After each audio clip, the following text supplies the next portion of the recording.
வாங்க இன்னைக்கு ஒரு செம்ம இன்ட்ரெஸ்டிங்கான விஷயத்தை பார்க்கலாம். ஒரு சாதாரணமான அகாடமிக் சர்வீஸை எப்படி ஒரு பிரம்மாண்டமான சினிமா மாதிரி ஒரு காவியமா மாத்துறது. ஏஜிஎம்னு ஒரு பிராண்ட், அதை எப்படி பண்றாங்கன்னு தான் நம்ம இன்னைக்கு அலசி ஆராய போறோம். முதல்ல இந்த கேள்வியை யோசிச்சு பாருங்க. ஒரு தீசிஸ் எடிட்டிங் மாதிரி ஒரு சர்வீஸை எப்படி ஒரு பிளாக் பஸ்டர் படம் பார்க்குற ஃபீலுக்கு கொண்டு வர்றது? இது வெறும் மார்க்கெட்டிங் டெக்னிக் இல்ல, இதுவே ஒரு கலை. அதை எப்படி சாத்தியமாக்குறாங்கன்னு பார்க்கலாமா? எல்லா பெரிய காவியத்துக்கும் ஒரு ஹீரோவோட பயணம்னு ஒன்று இருக்கும் இல்லையா? ஏஜிஎம்மோட கதையும் அப்படிதான் ஆரம்பிக்குது. ஆனா இங்க ஒரு ட்விஸ்ட் இருக்கு. கதை ஒரு சின்ன ஆஃபீஸ்ல ஆரம்பிக்கல, நேரா எல்லையே இல்லாத பிரம்மண்டத்துல ஆரம்பிக்குது. இது எடுத்த எடுப்புலயே இது சாதாரண சேவை இல்ல, ஒரு காவிய பயணம் நம்ம மனசுல பதிய வச்சிடுது. இங்கதான் இந்த பிராண்டிங்கோட மேஜிக்கே இருக்கு. இடது பக்கம் பாருங்க, ஒரு ஸ்டூடெண்டோட டேபிள். இதுதான் யதார்த்தம், ரியாலிட்டி. ஆனா வலது பக்கம் பிரபஞ்ச பெருவெடிப்பிலிருந்து ஏஜிஎம் லோகோ வெளியே வருது. அந்த வால்யூமெட்ரிக் லைட், அந்த கோல்டன் ஸ்பார்க்ஸ் எல்லாம் பார்க்கும்போது எடிட்டிங்ன்ற ஒரு வேலை ஏதோ ஒரு காஸ்மிக் ஈவெண்ட் மாதிரி தெரியுது. இதுதான் சாதாரணமான விஷயத்த அசாதாரணமா மாத்திர வித்த. சரி, பிரபஞ்சத்தோட அந்த பிரம்மாண்டத்துல இருந்து இப்போ நேரடியா மனுஷனோட போராட்டத்துக்குள்ள வர்றோம். ஏன்னா இங்கதான் பாக்குற நாம நம்மள அந்த ஹீரோவோட இடத்துல வச்சு கனெக்ட் பண்ணிக்க முடியும். இந்த சீனை சும்மா பார்க்காதீங்க, ஃபீல் பண்ணி பாருங்க. இது வெறும் படம் இல்ல, இது ஒரு எமோஷன். ராத்திரி நேரம் பேப்பர் எல்லாம் செதறி கிடக்கு, ஜன்னலுக்கு வெளியில மழை, இடி, மின்னல். இதெல்லாம் சும்மா வானிலை இல்ல, அது அந்த ஹீரோவோட மனசுக்குள்ள நடக்கிற போராட்டத்தோட ஒரு ரிஃப்ளெக்ஷன். இந்த டீப் ஷேடோஸ், இந்த 4K குவாலிட்டி எல்லாம் அந்த தனிமையும் ப்ரெஷரையும் அப்படியே நம்ம கண்ணு முன்னாடி கொண்டு வந்து நிறுத்துது இல்லையா? ஆனா எந்த ஒரு ஹீரோவும் தனியா ஜெயிக்கிறதில்ல.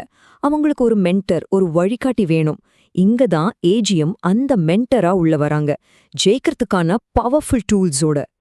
டேட்டா அனாலிசிஸ் கேட்டாலே பல பேருக்கு தலை சுத்தம், ஒரு பெரிய புயல் மாதிரி.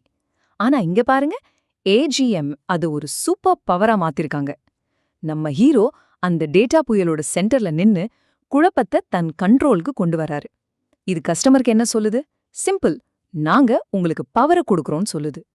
அடுத்து செக்யூரிட்டி. வெறும் பிரைவசி பாலிசின்னு வார்த்தையில சொல்றதை விட இந்த மாதிரி ஒரு ஹைடெக் லாக்கரை காட்டுறது எவ்வளவு பவர்ஃபுல் பாருங்க. இது வெறும் இமேஜ் கிடையாது, இது ஒரு ப்ராமிஸ். உங்க ஹார்ட் ஒர்க் எங்ககிட்ட பக்கா சேஃபா இருக்கும்னு சொல்ற ஒரு விஷுவல் வாக்குறுதி இது. எடிட்டிங்னா போர் அடிக்கிற வேலையா? இல்லவே இல்ல. அது ஒரு உருமாற்றம், ஒரு டிரான்ஸ்ஃபர்மேஷன். இங்கே அந்த ப்ராசஸை ஒரு பவர்ஃபுல்லான அறிவு தொழிற்சாலை மாதிரி காட்டுறாங்க. ரா மெட்டீரியல் மாதிரி உங்க ஒர்க் உள்ள போகுது, பலபலன்னு ஒரு மாஸ்டர் பீஸா வெளியே வருது. இது அந்த வேலைக்கான மதிப்பே வேற லெவலுக்கு கொண்டு போகுது. சரி, இப்போ ஹீரோவோட உழைப்பும் மென்டரோட டூல்ஸும் ஒன்னு சேர்ந்தா என்ன ஆகும்? ஒரு பயங்கரமான டிரான்ஸ்ஃபர்மேஷன் நடக்கும். இதுதான் போராட்டத்திலிருந்து வெற்றிக்கான பாலம். இந்த மாற்றம் எவ்ளோ பெருசுன்னு பாருங்க. ஒரு சின்ன ஆஃபீஸா ஆரம்பிச்சது இப்போ வானத்தையே தொடுற மாதிரி ஒரு ஃபியூச்சரிஸ்டிக் பில்டிங்கா நிக்குது. இந்த டைம் லேப்ஸ் வெறும் வளர்ச்சி இல்ல, இது ஒரு சாம்ராஜ்யத்தோட எழுச்சி மாதிரி காட்டுது. நம்பர்ஸ எப்படி மறக்க முடியாததா மாத்துறது? இப்படிதான். இங்க 1100ன்றது வெறும் ஒரு டேட்டா பாயிண்ட் இல்ல, அது ஒரு தங்கத்துல செஞ்ச நினைவு சின்னம் மாதிரி இருக்கு. இதுதான் ஸ்டாட்டிஸ்டிக்ஸை ஒரு வரலாற்று சாதனையா மாத்துறது. சோ அந்த போராட்ட பாதையிலிருந்து பயணம் பண்ணி இப்போ ஹீரோ வெற்றியோட உச்சத்துக்கே வந்துட்டாரு. கதையோட கிளைமேக்ஸ் ஆரம்பமாக போகுது. இதுதான் அந்த கிளைமேக்ஸ் மோமெண்ட். இங்க வெறும் சக்சஸ காட்டல, ஒரு லெஜெண்ட் எப்படி உருவாகுறாங்கன்னு காட்டுறாங்க. இந்த டைம் லைன் ஒரு பவர்ஃபுல் சினிமா மாண்டேஜ் மாதிரி. கவனிச்சு பாருங்க. முதல்ல நெருப்பிலிருந்து லோகோ உருவாகுது, அதாவது பிராண்டோட பிறப்பு. அடுத்து ஒரு டீம் நம்பிக்கையோட ஹீரோஸ் மாதிரி நடந்து போறாங்க, இது அவங்களோட பயணம். கடைசியா புக்ஸால ஆன ஒரு மலையை ஏறுறாங்க, இதுதான் சாதனை. ஸ்டெப் பை ஸ்டெப்பா ஒரு வெற்றி கதையை சொல்றாங்க. இந்த பிராண்டோட லெகசி பாருங்க.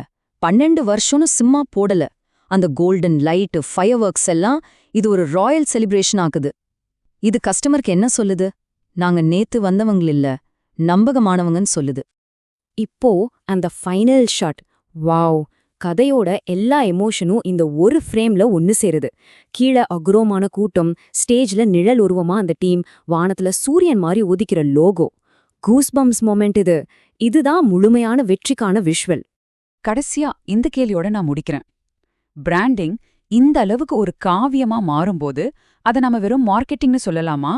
இல்ல இது இந்த காலத்தோட ஒரு மாடர்ன் புராண கதையா? யோசிச்சு பாருங்க.